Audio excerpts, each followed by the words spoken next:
Hello everyone, welcome to MV insight. तो Galgotia university का जो ड्रामा हुआ एआई इम्पैक्ट समिट में, उसके बारे में तो सबको पता है, लेकिन उसमें कितनी बड़ी डील्स हुई, मल्टी बिलियन इन्वेस्टमेंट्स हुई, बड़े बड़े सीईओज आए, उन्होंने क्या बातें कही और इंडिया का फ्यूचर इस एआई समिट से कैसे जो है इन्फ्लुएंस होगा, इंडिया के लिए कितनी इम्पोर्टेंट थी।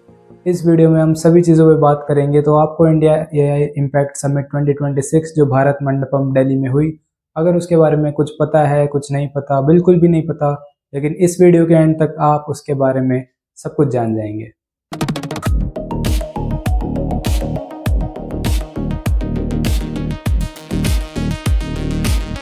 तो एआई समिट में 3 मेन चक्रास बताए गए जो थे पीपल, प्लैनेट एंड प्रोग्रेस, जिनको तोड़ के 7 चक्रास बनाए गए, जैसे human capital, AI for economic growth and social good, यानी कि एआई का यूज़ सब फील्ड्स में हो, एजुकेशन, हेल्थ, गवर्नेंस, एग्रीकल्चर, और इन्हीं को एम करते हुए मल्टी बिलियन डॉलर डील्स हुई। तो सबसे पहले तो इंडिया ने टारगेट सेट किया कि वो फ्यूचर में एआई इंफ्रास्ट्रक्चर में अराउंड $200 इन्वेस्टमेंट करेगा, जिसमें वो एनवीडिया, गूगल और ओपन एआई के साथ काफ़ी डील्स करेगा। इससे जो डाटा सेंटर्स हैं, एआई सर्वर्स हैं और क्लाउड इंफ्रास्ट्रक्चर है, ये सब एक्सपेंड होगा। इसका मतलब ये है कि अब तक जो हम एआई से काम करवाते थे वो अमेरिका के जीपीयूज़ में प्रोसेस होता था और हमारा डाटा उनके डाटा सेंटर्स में, यूएसए के डाटा सेंटर्स में सेव होता था।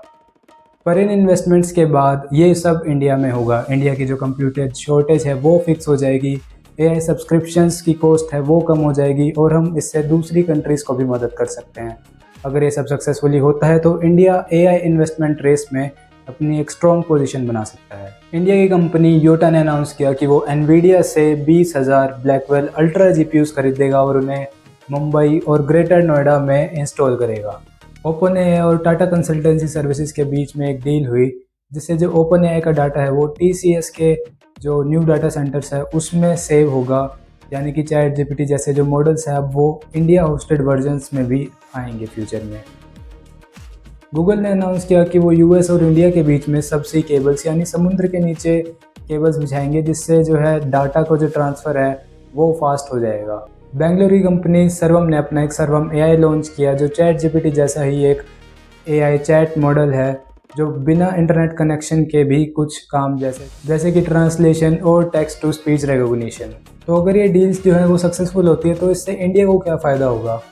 पहला तो है कि इंडिया अपने खुद के एआई मॉडल्स, जैसे चैट जीपीटी यूएस का है, तो अपने खुद के एआई मॉडल्स इंडिया में अब ट्रेन होने शुरू हो जाएंगे। दूसरा है कि एआई सर्विसेज जो है वो अफोर्डेबल हो जाएंगी।